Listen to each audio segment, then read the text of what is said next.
ময়মনসিংহের হালুয়াঘাট ধোবাউড়ায় সীমান্তের নদী থেকে অবৈধভাবে বালু উত্তোলন করায় বিলীন হয়ে যাচ্ছে ভারত বাংলাদেশের আন্তর্জাতিক সীমানা রেখা।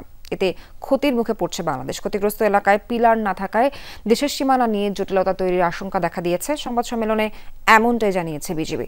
স্থানীয় প্রভাবশালীদের কারণে অরাজকতা বন্ধ করা যাচ্ছে না বলেও উল্লেখ করা হয় সংবাদ সম্মেলনে।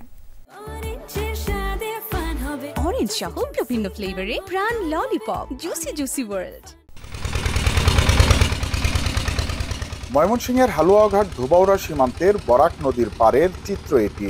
অবৈধভাবে বালু উত্তোলনের ফলে বিভিন্ন স্থানে নদী ভাঙ্গনে বাংলাদেশের মূল ভূখণ্ড সহ বিলীন হচ্ছে সীমান্ত রেখার চিহ্ন। দিনে দিনে পরিস্থিতির ভয়াবহতা দেখে সংবাদ সম্মেলন করেছে বিজিবি। জিনিসটা ছোট না, এটা অনেক বড় বিষয়। 2টা পিলার 4টা পিলার আমার ধ্বংস হয়ে গেছে, মাটিতে বিলীন হয়ে গেছে। আমি আগামী কিছুদিন পর এই বাংলাদেশের সীমারেখা পরিমাপ করবো কি দিয়ে।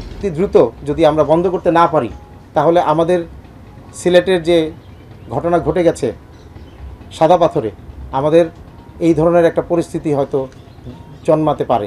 বিজিবি বলছে, সীমান্তে জাটাপাড়া এলাকায় জেলা প্রশাসকের ইজারা দেয়া জায়গার বাইরে রাতের আধারে 107 ও 108 নম্বর মৌজাতে বালু উত্তোলন করা হচ্ছে এবং বিক্রি হচ্ছে ইজারাকৃত জায়গার বৈধ বালু হিসেবে। এতে নদী গর্ভে বিলীন হয়ে গেছে আন্তর্জাতিক সীমারেখার বেশ কিছু অংশ।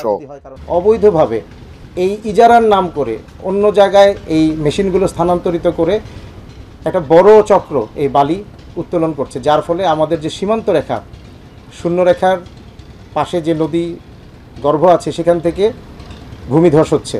বিজিবি বলছে, নিয়মিত অভিযানের পরও অবৈধ বালু উত্তোলন বন্ধ করা যাচ্ছে না।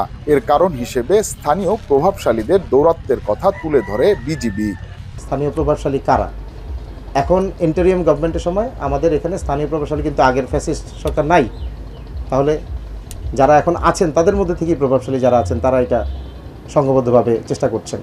আন্তর্জাতিক সীমারেখা বিলীন হয়ে বাংলাদেশ ক্ষতিগ্রস্ত হওয়ার বিষয়টি জেলা প্রশাসনকে লিখিত ও মৌখিকভাবে অবহিত করা হয়েছে বলেও জানিয়েছে বিজিবি। হুসাইন শাহিদ, যমুনা নিউজ, ময়মনসিংহ।